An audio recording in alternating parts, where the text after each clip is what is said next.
Hey guys, this is part 2 of my Irish macaroni and cheese recipe. Okay, so right now this is still cooking and I have it on low medium heat and it's mainly cooked through. I'm just letting the vegetables get very soft and delicious. Now this is Irish garlic flavored sausage and I have red peppers in here, green onions, red peppers, and regular onions, and I also have green onions. And it's been flavored like I showed you in the first video. It has sazon, paprika, garlic sea salt with parsley, white powder, some celery salt, some onion powder. Now, in this pot right here, this little bowl, I have a little bit of flour, my Worcestershire sauce, some deli mustard. You could use Dijonnaise or any type of mustard you like. Now, all of this is different blocks of different cheeses that I showed you in the video. It's Fontina, Assaggio, Parmesan, I believe it's provolone. I got some onion smokehouse gourmet, really expensive cheese. Right here, I'm going to put the rotini noodles in. And right here in this pot, I'm going to do the roux. And this is Irish herb and garlic butter and regular Irish butter together. So it's melting in this pan. And right here, I'm going to add the rotini.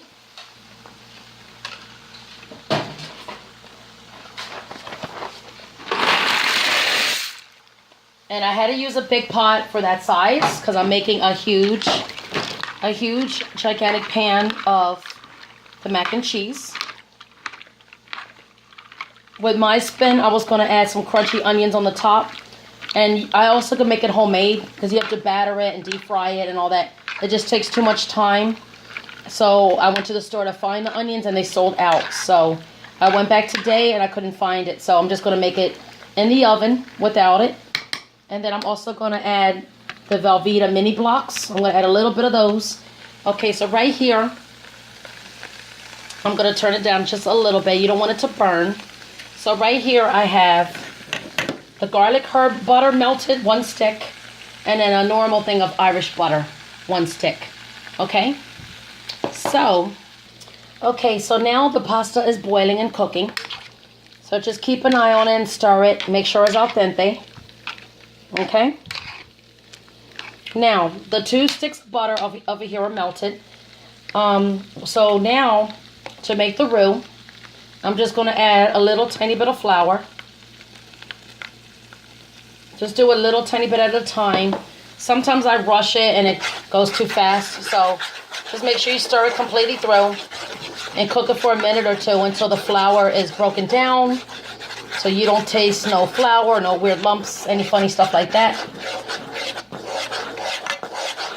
And the reason I make this an Irish mac and cheese is because I have garlic Irish sausage, and I have the Irish cheeses, and I have the Irish butter. Okay? So, add a little bit more flour again, until you get like kind of like a thick gravy, a little tiny bit. So just keep stirring it like this into the butter mixture. Cook it down for like a minute or 2. Now you see how it's starting to get thick a little bit? You have to keep going like this, keep stirring it. It smells so good. Now, I'm going to add the milk. So I'm going to add 2% milk. So I'm going to add a lot of milk here. Keep stirring it through like this. So the Irish butter melted through. And what you see here is the garlic herbs and everything from the garlic Irish butter. And then I have a stick of normal Irish butter.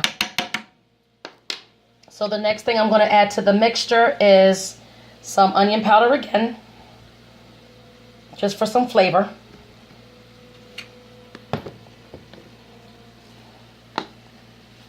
Little tiny bit of celery salt again.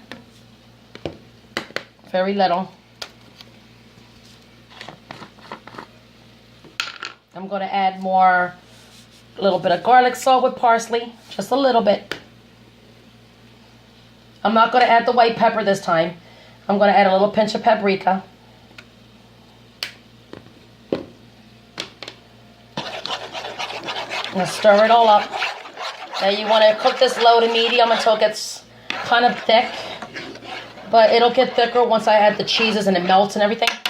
Now for extra flavoring, that a lot of people do in their recipes, is add some Worcester sauce.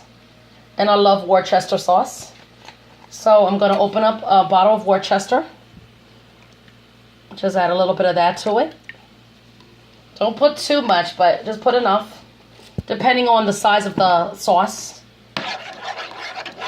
And it's going to make it like a lightish brown color and delicious flavor.